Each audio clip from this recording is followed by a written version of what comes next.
ایک اللہ والے اپنا واقعہ لکھتے ہیں کہ میں بہت ہی زیادہ غریب آدمی تھا۔ ایک مرتبہ میں نے طواف کرتے ہوئے ایک ہار دیکھا جو بڑا قیمتی تھا۔ میں نے وہ ہار اٹھا لیا۔ میرا نفس چاہتا تھا کہ میں اسے چھپا لوں، لیکن میرا دل کہتا تھا ہرگز نہیں، یہ چوری ہے، بلکہ دیانتداری کا تقاضا یہ ہے کہ جس کا یہ ہار ہے میں اسے واپس کر دوں۔ چنانچہ میں نے مطاف میں کھڑے ہو کر اعلان کر دیا کہ اگر کسی کا ہار گم ہوا ہو تو آ کر مجھ سے لے لے۔ کہتے ہیں کہ ایک نابینا آدمی آیا اور کہنے لگا کہ یہ ہار میرا ہے اور میرے تھیلے میں سے گرا ہے۔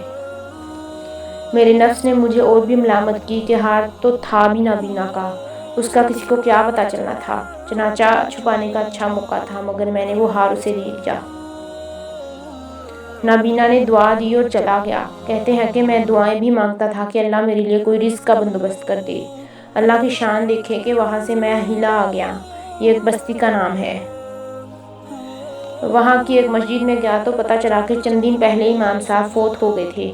لوگوں نے مجھے کہا کہ نماز پڑھا دو۔ جب میں نے نماز پڑھائی تو انہیں میرا نماز پڑھانا اچھا لگا۔ وہ کہنے لگے تم یہاں امام کیوں نہیں بن جاتے؟ میں نے کہا بہت اچھا۔ میں نے وہاں امامت کے فرائض سر انجام دینا شروع کر دیے۔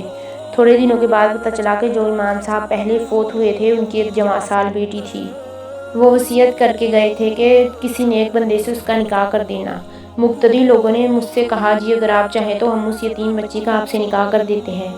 میں نے کہا جی بہت اچھا۔ چنانچہ انہوں نے اس کے ساتھ میرا نکاح کر دیا۔ شادی کے کچھ عرصے کے بعد میں اپنی بیوی کو دیکھا کہ اس کے گلے میں وہی ہار تھا جو میں نے طواف کے دوران ایک نابینا آدمی کو لوٹایا تھا۔ اسے دیکھ کر میں حیران رہ گیا۔ اگر ہماری ویڈیو پسند آئے تو اسے لائک، شیئر اور ہمارے چینل کو سبسکرائب کریں۔